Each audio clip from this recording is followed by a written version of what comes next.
आबांनी आपल्या बैलाचे नाव पाखऱ्या ठेवले होते. तो घरच्या गायीचा खोंड होता. तो उंच होता आणि लांबही होता. शिंगे टोकदार होती. वशिंड ऐटदार होते. शेपटाचा गोंड काळाभोर होता. त्याच्या एकाच डरकीने कृष्णाकाठ दुमदुमून जाई. आबांनी त्याला झुंज खेळायला शिकवले होते. पहाटे ते त्याला पळवून आणत. मग त्याला भरडा चारत असत. कधी कणकीचे गोळे तर कधी तुपात भिजलेले रोट चारत. बेंदूर सणाला तेलातून अंडी पाजत असत. रानातून हिरवेगार आणि कोवळे लुसलुशीत गवत आणून घालत. मक्याची कोवळी कणसे पाखऱ्या फार आवडीने खाई.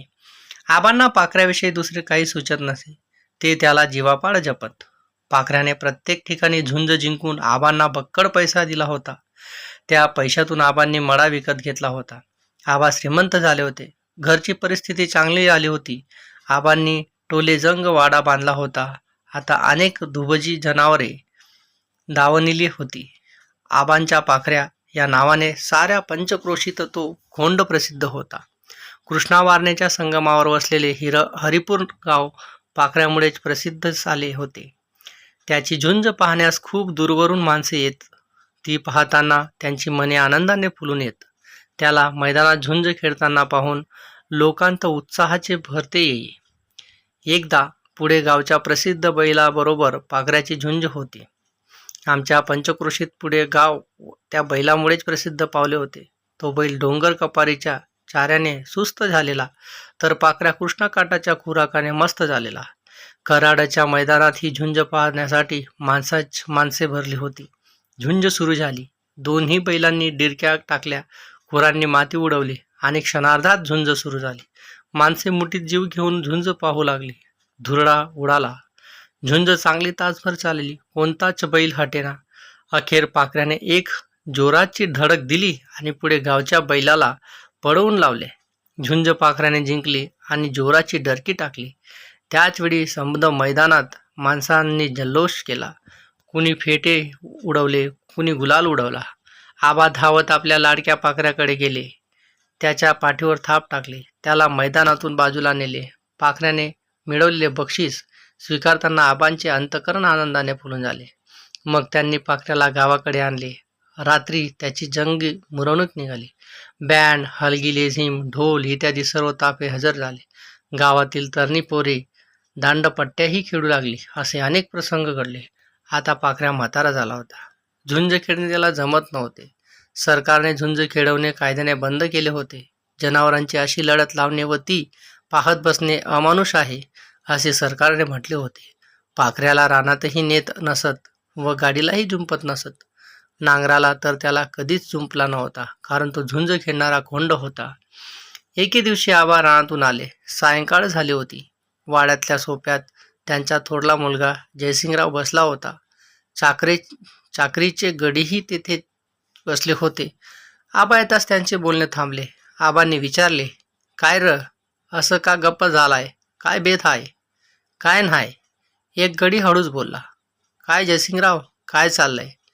जयसिंगरावाने इकडे तिकडे पाहिले आणि मग धाडसाने म्हटले, पाखऱ्याला ऐकायचं म्हणतो या.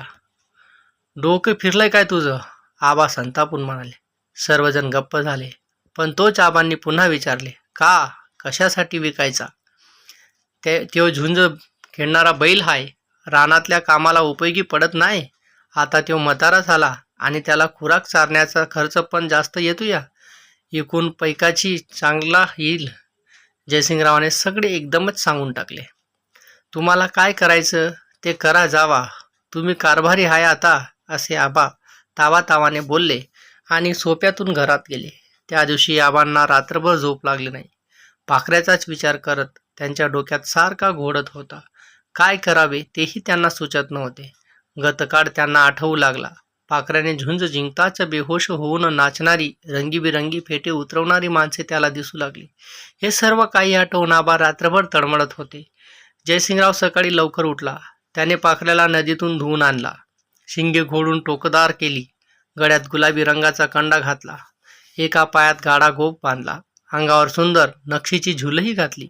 सर्व तयारी झाली. आबा अस्वस्थ मनाने सोप्यातून फेऱ्या मारत होते. मग गड्यांनी पाखऱ्याची दावी सोडली. मालकीनबाईंनी पाखऱ्याच्या तोंडात भाकरी दिली आबाने त्याला गोजारताच तो आबांचे हात चाटू लागला. जा बाबा, तुझा इथला घास संपला आता. आबा आवडा गिळत बोलले. काय आबा, कुणाचा घास संपला आता? असे विचारत आबांचे एक जिवलग स्नेही तात्या वाड्यात आले. आबा काहीच बोलले नाहीत. काय गडबड आहे जयसिंगराव? तात्यांनी विचारले. विकायला घेऊन निघालोय पाखऱ्याला. विकायला? हो तात्या. का बरं? आता तो म्हातारा झालाय, शेतीची कामंही त्याला जमत नाहीत, म्हणून विकता? तात्यांनी आपला आवाज चढवून विचारले. होय, आणि झुंज खेळलेला बैल म्हणून त्याला खानाही लई लागतोय, तोही खर्च इनाकारणी. यावर तात्या गप्प झाले व सर्वांकडे पाहत राहिले. सोप्यात आबाही सर्वांकडे पाहत शांत उभे होते. थोडा वेळ कुणीच काही बोलले नाही.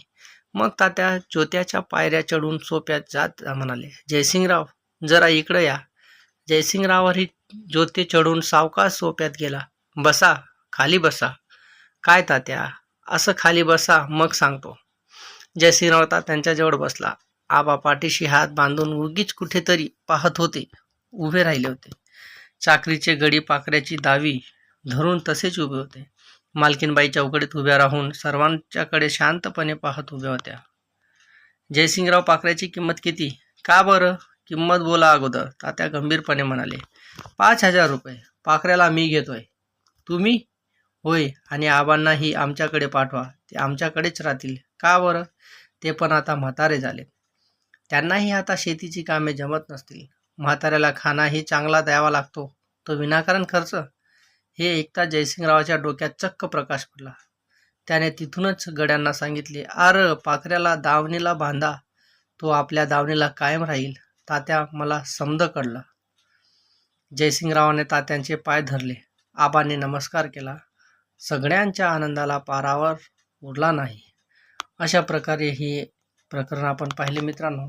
आणि पूर्वीची माणसं कशी होती या प्रकरणावरून आपल्याला समजून येते